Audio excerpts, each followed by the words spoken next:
Ça n'est pas simplement ouvrir son champ de conscience dans toutes les dimensions, c'est quelque chose de plus. Si vous voulez, la simple prise de conscience n'implique pas la notion de mort initiatique.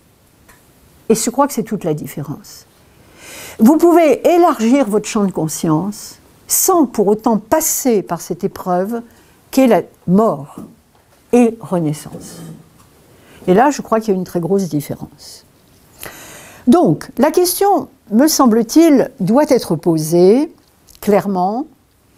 N'y a-t-il d'initiation authentique que ritualisée, selon des modalités de transmission codifiées, ou bien l'initiation peut-elle être spontanée, j'oserais même dire sauvage, au sens où Roger Bastide parlait d'un sacré sauvage, un sacré sauvage, pas un sacré sauvage, un sacré sauvage, et où Michel Hulin a écrit un très beau livre sur la mystique sauvage.